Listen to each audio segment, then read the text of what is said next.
반갑습니다. 저는 인문학을 요리하는 남자 인문학 셰프 세봄입니다. 자, 오늘 다룰 주제는 다름을 이해하는 렌즈, 문화상대주의입니다. 이 문화상대주의의 태도를 온전히 확보하지 못하면 우리가 자문화 중심주의 혹은 문화사대주의라고 하는 태도로 왜곡될 수가 있는데, 이 문화상대주의와 자문화 중심주의 혹은 문화사대주의 사이의 이 차이를 우리 동양의 이 철학자라고 할 수 있는 장자의 도에 대한 관점을 바탕으로 조금 더 입체적으로 이해하는 시간을 가져보려고 합니다. 자, 먼저 선생님이, 여러분 혹시 친구의 독특한 식성이나 습관을 보고 왜 저러지 하고 의아했던 경험 있나요? 서남아시아와 남태평양 지역 사람들이 돼지고기를 대하는 완전히 다른 태도가 나옵니다. 의식주나 언어, 종교 등 문화의 모습이 이처럼 사회마다 다양하게 나타난 까닭은 무엇일까요? 자, 그러니까 하율이가 자연 환경이 달라서 그런 것 같아요. 자, 서남아시아는 건조한 사막이나 초원으로 이루어져 있어서 담샘이 없는 돼지를 사육하기는 어렵지만, 남태평양 지역은 열대 우림기후라 덥고 습해서 돼지가 살기 적합하거든요. 각 사회가 서로 다른 기후나 지형 같은 자연 환경에 적응하면서 독특한 생활 방식을 형성한 거예요. 자, 그래서 우리 하연이는 물리적인 자연 환경이 문화적 다양성 차이를 설명하는 요인으로 보는 관점에서 서남아시아에서 돼지고기를 식용하지 않고, 반면 남태평양 지역에서는 돼지고기를 식용하는 그러한 차이를 바라보고 있습니다. 자, 하윤이가 자연환경의 차이를 아주 잘 짚어주었네요. 그런데 남태평양 기후가 돼지 키우기에 좋다고 해서 꼭 축제 때 잡아 먹어야만 하는 걸까요? 자연환경 외에 사람들의 행동에 영향을 주는 또 다른 이유는 없을까요? 도현이가, 사람들이 공통으로 가진 생각이나 믿음도 영향을 미쳐요. 사회 구성원이 공유하는 인문 환경에 따라 문화가 구분되기도 한데요. 서남아시아 사람들은 종교적 가르침에 따라 돼지고기를 먹어서는 안 된다고 보지만, 남태평양 사람들은 돼지를 귀한 음식으로 여겨 혼인 같은 중요한 행사 때 먹는다고 나와 있어요. 자, 우리 도현이는 인간이 가진 공통의 생각, 믿음, 자, 우리 이것을 인문이라고 할 수 있습니다. 인문. 제가 앞서 언급드린 것처럼 우리 최진석이라고 하는 이 석학 학자께서는 인간이 그린 무늬를 인문이라고 하는데, 이 인간이 그린 무늬라고 하는 일종의 은유 메타포라고 볼 수 있어요.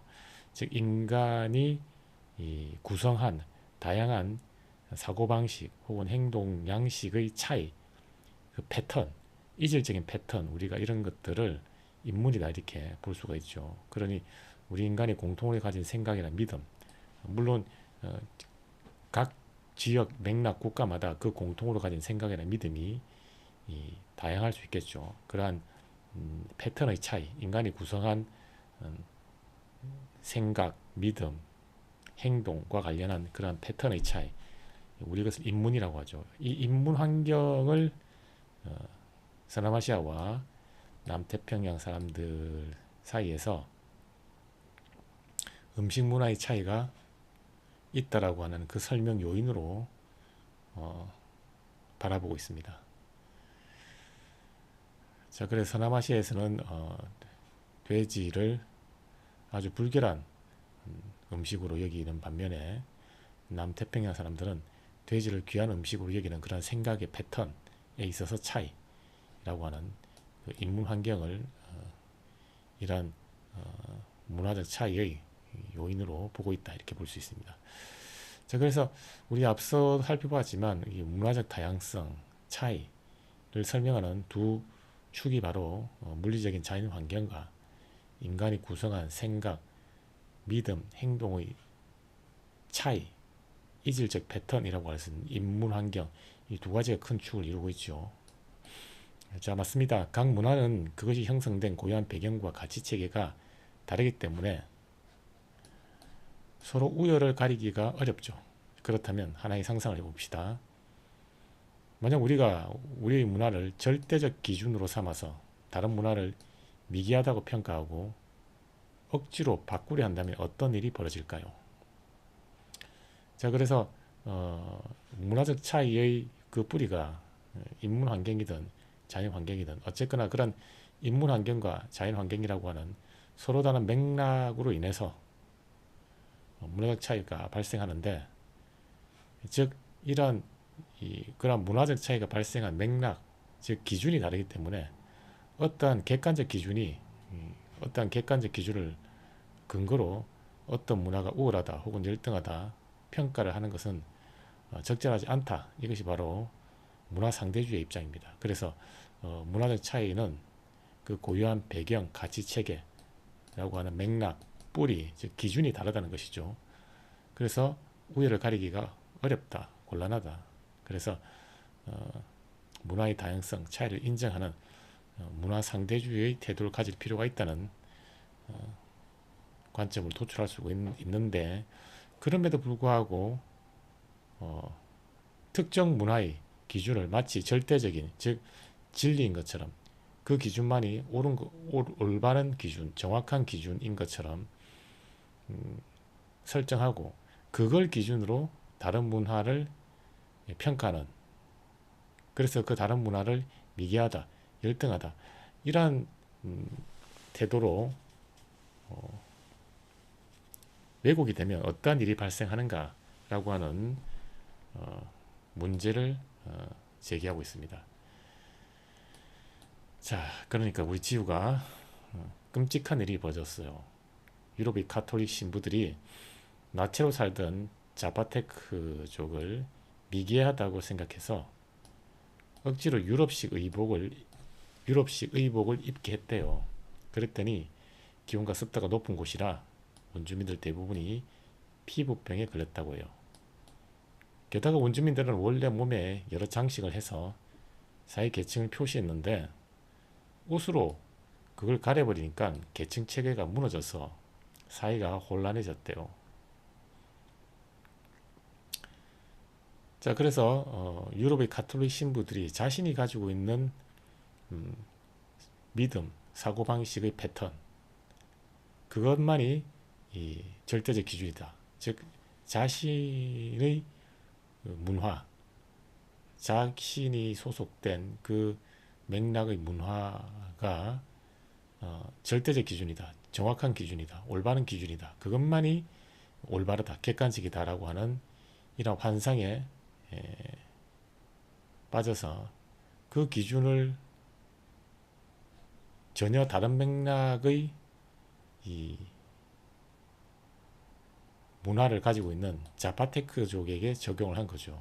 그러다 보니 이 유럽 가톨릭 신부들이 가지고 있던 그 문화적 기준에서 볼 때 이 자파테크족의 문화적 기준, 즉 유럽 가톨릭 신부들이 가지고 있던 올바르다, 정확하다라고 가지고 있던 그 문화적 패턴, 행동 패턴, 생각의 패턴이 자파테크족과는 달랐고, 이 자파테크족의 생각의 패턴, 행동 패턴, 이런 것들은 다르기 때문에, 즉 다르기 때문에 차이, 이러한 차이가 곧 열등하다, 미개하다라고 하는 차별로 이어지는 그러한 왜곡이 지금 발생하고 있습니다. 그러니 이 가톨릭 신부의 입장에서 자파테크족의 생각 패턴, 행동 패턴, 즉 문화적 차이는 미개하다, 열등하다라고 하는 차별로 이어졌고, 그래서 우리 것이 맞다, 우리 문화 기준이 맞다라고 이 가톨릭 신부들이 환상에 빠져서 유럽식 의복을 입게 했다는 거죠. 그러니까 이 원주민들 대부분이 피부병에 걸렸고, 그리고 원주민들 몸에 장식되어 있던 여러가지 사회적 계층 표시를 옷으로 다 가려버리니까 계층 체계가 무너져서 혼란에 빠졌다는 거예요. 자, 우리가 여기서 통찰할 수 있는 것은 자기가 속한 문화적 맥락의 기준이 절대적으로 옳다, 그것만이 정확하다라고 하는 이 절대적 기준에 사로잡히면 다른 맥락의 문화를 열등하다, 미개하다라고 차별하는, 즉 결국 차별로 이어지는 이 왜곡과 환상이 발생한다, 이렇게 우리가 정리할 수 있어요. 우리 원주민들, 자파테크족과 같은 원주민들의 나체 문화는 사실상 그들이 결코 미개해서가 아니라 우리가 앞서 살펴본 그 인문 환경과 자연 환경이라고 하는 렌즈로 들여다보면 그러한 환경과 시스템에 맞춘 가장 과학적인 생존 전략이었다, 이렇게 볼 수도 있습니다. 먼저 자연 환경을 고려할 때 원주민들이 살던 열대우림 지역은 1년 내내 푹푹 찌고 습도도 엄청납니다. 이런 기후에서 땀이 바로 마를 수 있도록 통풍이 잘 되는 나체가 가장 위생적이고 어쩌면 합리적인 선택이었던 거죠. 그런데 그 위에 억지로 두꺼운 유럽식 옷을 입히니 땀이 배출되지 않고 피부에 곰팡이균이 번식하면서 끔찍한 피부병과 전염병이 창궐하게 된 것이죠. 그리고 또 한 가지 우리가 앞서 살펴봤던 인문 환경을 고려할 때 원주민 사회에서 이 문심 혹은 내지는 뼈로 만든 목걸이, 그 다음에 일종의 바디 페인팅, 이런 신체 장식은 단순한 어떤 멋을 부리는 그러한 문화적 패턴이었다기보다는 그 사람의 권력, 직업 내지는 혼인 여부를 나타내는 일종의 신분증 이자 제복이었죠. 일종의 아이디 카드나 마찬가지였습니다. 그런데 유럽식 옷으로 온몸을 똑같이 가려버리니까 누가 족장이고 누가 평민인지 한눈에 알 수가 없는 거죠. 그래서 이 사회를 지탱하는 위계질서, 규칙, 그들만의 독특한 고유한 위계질서, 규칙이 한순간에 무너져버리는 현상이 발생합니다. 그래서 자신이 속한 문화적 맥락, 그 문화적 패턴, 그것만이 절대적 기준이다, 이런 왜곡된 태도로 다른 문화의 문화적 패턴의 차이를 들여다보면 결국은 자기가 속한 문화적 패턴, 그것만이 절대적 기준이라고 하는 이 환상에 빠져서 이질적인 문화적 차이를 차별하게 되는, 그래서 너희들은 열등해, 우리와 다르네, 그러니 너희는 열등해, 미개해, 옳지 않아, 나빠, 정상이 아니라 비정상이야, 이런 왜곡된 태도로 왜곡된 환상으로 이어질 수가 있다는 것을 우리가 확인할 수 있습니다. 자, 그래서 선생님이 아주 잘 찾아냈어요.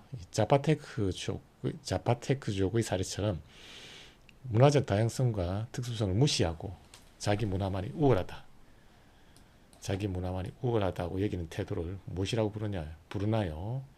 자, 이런 태도가 가져올 위험성은 무엇일까요? 자, 그래서 다른 문화의 다양성, 특수성, 이런 것들을 무시하고 자기가 속한 문화적 패턴만이 우월하다, 이런 태도와 관련한 개념, 그리고 이것의 위험성에 대한 문제를 제기하고 있죠. 자, 그러니 이 도인이가 자문화 중심주의라고 합니다. 에스노센트리즘이라고 하는 이 자문화 중심주의다. 자, 이런 태도는 다른 문화를 차별하는 원인이 되어서 사회적 갈등을 일으킬 수 있어요. 그래서 자기가 속한 문화적 맥락의 기준, 그것만이 절대적 기준이다, 옳다, 정확하다 라고 하는 이 환상에 빠지면 다른 문화와의 차이, 이 디퍼런스를 다양성의 차이 그대로, 차이 그 자체로 받아들이지 않고 그러한 차이를 차별하는 디스크리미네이션, 차별하는 왜곡된 변질된 이 환상으로 빠지게 됩니다. 그러니 우리만이 옳고 너희는 틀렸다. 우리만이 정상이고 너희는 비정상이다. 우리만이 정확하고 너희는 정확하지 않다. 우리만이 객관적이고 보편적이면 너희들은 뭔가 주관적이고 임의적이고, 그러니 이러한 차별이 당연히 그 사람 상대방 문화적 맥락에서는 받아들일 수 없죠. 왜 너희는 우리를 그렇게 열등하다, 미개하다, 정상적이지 않다라고 그렇게 차별하느냐라고 하면서 각각의 다양한 문화권의 이 사람들끼리 갈등이 발생할 수밖에 없죠. 이런 갈등이 격해지면 폭력과 폭력을 넘어서 상대방을 제거하려는 그러한 극단적인 상황으로까지 이어질 수가 있습니다. 자, 그렇다면 분명히 우리가 여기서 자문화 중심주의라고 하는 이 태도, 즉 문화 상대주의를 무시하는 이 태도가 상당한 문제를 가지고 있다. 자, 그러면 이 자문화 중심주의라고 하는 이 태도가 가지고 있는 문제, 역으로 문화 상대주의라고 하는 태도가 가지고 있는 이 건전성을 들여다볼 수 있는 하나의 이 렌즈로서 우리가 동양의 장자라고 하는 분의 이론, 사유, 생각, 사상을 한번 중심으로 들여다보겠습니다. 자문화 중심주의가 직면하는 문제를 장자의 노나라 임금과 바다세, 노후 양조, 노나라 임금이 새를 기른다 라고 하는 일화를 통해 더욱 선명하게 바라볼 수 있어. 옛날 노나라 임금이 궁궐에 날아온 아름다운 바다새를 너무 사랑한 나머지 자기 기준에서 제일 좋은 것만 해줬어. 궁중 최고급 아이돌 음악을 틀어주고 임금님 수라상에 오르는 최고급 소고기와 와인을 대접했지. 그런데 결과는 새는 너무 무섭고 스트레스를 받아서 사흘 만에 굶어 죽어버렸어. 왜? 새한테는 웅장한 음악 대신 조용한 물과 화려한 고기 대신 작은 물고기가 필요했으니까. 임금은 새를 사랑했지만 철저하게 자기의 잣대로만 새를 대한 거야.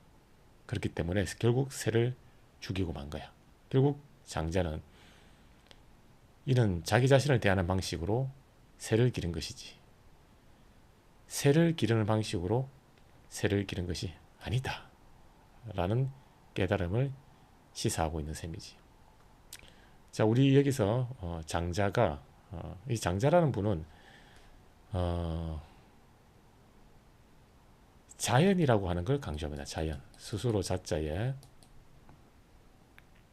글할 연자, 자, 스스로 자자에 글할 연자인데 이걸 굳이 이해를 돕기 위해서 영어로 선생님이 표현하자면, 선생님이 셀프 소우라고 할 수 있어요. 셀프 소우. 자, 셀프 소우, 스스로 글하다. 자, 모든 개체는, 모든 개체를 포함해서 모든 사태, 물건, 이런 것들은 모든 사태와 모든 유기체의 어떤 작동 내지는 생리적인 현상에 있어서는 그 사태와 그 물건 고유의 이 맥락에 가장 적합한 스스로 그러한 원리가 작동하고 있다는 거예요. 우리 이것을 장자는 자연이다, 스스로 그러합니다, 이렇게 표현을 했는데 조금 더 이것을 구체적으로 이야기하자면 이 스스로 그러함이라고 하는 것은 그 사태, 그 어떠한 특정한 사태, 여기 그 특정한 사태는 물론 다양한 대상이 포함될 수도 있겠죠. 그 특정한 사태와 특정한 맥락, 특정한 개체에게는 그 개체가 가지고 있는 고유한 맥락에 맞는 최적의 내적인 자발성, 내적인 작동 원리가 움직이고 있다는 거예요. 즉 누가 어떠한 기준으로 개입하지 않아도 그러한 외부의 기준과 관계없이 그 내부의 자발적인 내적인 운동성, 내적인 자발적 운동성에 의해서 그 내적인 자발적인 운동성에 따라서 아주 원만하고 아름답게 작동하는 그 고유한 원리, 그 개체가 가지고 있는 맥락의 가장 최적의 고유한 원리가 살아서 움직이고 있다는 거예요. 자, 그런데 이것을 무시하고 외부의 기준으로 그 개체를 평가하면 그 개체가 자신의 고유한 맥락에 맞는 자발적 기준, 자발적 운동성을 상실하거나 훼손당하게 되겠죠. 이것은 곧 자연에 대한 훼손이다. 우리가 이렇게 볼 수가 있습니다. 그래서 이 장자가 강조하는 자연을 우리가 꼭 물리적 자연 이렇게 해석할 필요는 없고, 어떠한 사태, 물리적 자연은 하나의 이 장자가 자신의 생각을 표현하기 위한 모델링 대상이고, 마치 물리적 자연이 그 물리적 자연의 내적인 자발성, 운동성에 따라서 잘 작동하듯이, 원만하고 아름답게 작동하듯이 모든 사태, 여기 모든 사태는 우리 인간도 포함되겠죠. 인간이 가지고 있는 인간 개개인 고유의 각각, 그리고 현재 우리가 공부하고 있는 맥락에서는 어떤 지역의 특수성 이런 것들 다 포함해서 모든 사태는 그 사태의 고유한 맥락에 가장 최적으로 적합한 작동 원리, 내적인 운동성, 자발적 작용성 이런 것들이 꿈틀대고 있기 때문에 굳이 외적인 기준을 가지고 그 자발적 운동성에 개입할 필요가 없다는 거예요. 그것이 바로 장자가 강조하는 자연이다, 이렇게 볼 수가 있죠. 아주 쉽게 설명하자면 어떤 친구가 있는데 그 친구는 그 친구가 가지고 있는 여러 가지 유전적, 생물학적, 그리고 그 친구가 경험해온 환경이라고 하는 맥락을 고려할 때 이 친구는 웹툰 작가라고 하는 이 적성, 소질이 최적의 이 적성이라고 합시다. 자, 그러면 그런데 이것이 바로 그 친구가 가지고 있는 자연입니다. 자연성. 그런데 부모님이나 선생님이 아니야, 너는 우리 집안을 위해서 의사가 되어야 돼, 판검사가 되어야 돼, 이러한 부모님이나 선생님이 가지고 있는 기준으로 그 친구의 웹툰이라고 하는 적성을 방해하면 이것이 바로 자연을 거스르는 일이 되게 됩니다. 즉, 이 친구에게 자연은 웹툰 작가이고, 이 웹툰 작가가 그 친구라고 하는 그 친구의 고유한 맥락에 맞는 최적의 운동성, 작용성이죠. 그런데 이것을 외적인 기준으로 외적인 기준을 가지고 개입시키면 오히려 이 친구의 자발적 운동성이 훼손되는 그런 비극에 직면하게 됩니다. 그래서 이 장자라고 하는 이 학자는 이러한 셀프소, 스스로그램이라고 하는 그 사태의 고유한 맥락에 최적으로 적합한 고유한 내적 운동성, 자발성 이런 것들을 강조한 학자라고 볼 수 있어요. 그것을 우리가 장자가 셀프소, 자연이라고 하는 개념으로 이렇게 표현을 한 것입니다. 자, 그런데 여기서 지금 노나라 왕이, 임금이 바다새를 너무나 사랑한 나머지 이 바다새를 잡아서 이 바다새에게 임금이 좋아하는 음식, 소고기와 와인을 대접했어요. 즉, 임금의 기준으로 이 바다새를 대한 것이죠. 그러니까 이 바다새가 스트레스를 받아 죽어버린 것이죠. 그런데 이 바다새의 자연은 무엇이냐? 즉, 셀프소우, 스스로 그라함은 무엇이냐? 즉, 바다새의 내적 자발성, 바다새라고 하는 그 개체의 고유한 맥락에 맞는 최적의 이 작용, 운동성, 자발성, 원만하고 아름답게 작동하는 그 원리는 무엇이냐? 그 원리는 바로 웅장한 음악이 아니라, 인간이 듣는 웅장한 음악이 아니라 조용한 물가였으며, 임금이 좋아하는 소고기가 아니라 작은 물고기였던 것이죠. 즉, 임금이 자기가 가지고 있는 기준으로 바다새를 대하니 바다새의 이 셀프소, 자연적 본성을 거스르게 되고 훼손하게 되어 결국 이 바다새가 죽어버렸다. 그래서 임금은 바다새의 기준으로, 즉 바다새의 내적 자발성, 셀프소, 스스로 그람이라고 하는 원리를 섬세하게 잘 배려해서 고려해서 그 바다새를 기른 것이 아니라 자기의 기준으로 바다새를 대했다. 그러다 보니 바다새의 스스로 그람, 셀프소라고 하는 자연적 본성이 훼손되었다. 그래서 바다새가 죽어버렸다. 자, 우리가 여기서 알 수 있는 것은 자신과 서로 다른 맥락에 있는 어떤 사태나 개체를 대할 때는 자기의 기준으로 그 사태나 개체를 평가해서는 안 되고 그 개체가 가지고 있는 고유한 맥락, 자발성, 스스로그람이라고 하는 원리, 즉 외부의 기준이 개입되지 않아도 원만하고 아름답게 작동하는 그 개체의 고유한 내적 운동성, 원리 이런 것들을 존중할 때 비로소 나와 그 개체 사이의 관계가 성립할 수 있는 것이지, 나의 기준으로 그 개체의 자연적 본성을 훼손시키면 결국 우리는 원만한 관계를 유지할 수 없다라고 하는 걸 알 수 있어요. 즉 여기서 자문화 중심주의는 결국은 자기 문화, 자기가 속한 문화의 기준으로 다른 문화의 차이를 평가한 것이죠. 그리고 이러한 평가 과정에서 자기가 속한 문화적 맥락의 기준이 절대적으로 옳다라고 하는 환상에 빠지니까 다른 문화의 차이를 차별하게 되는, 그래서 자기의 기준으로 다른 문화를 평가하여 그 문화가 가지고 있는 자연적 본성을 훼손시키게 되는 것이죠. 즉 이 자문화 중심주의가 가지고 있는 이러한 이 폐해 내지는 한계를 우리가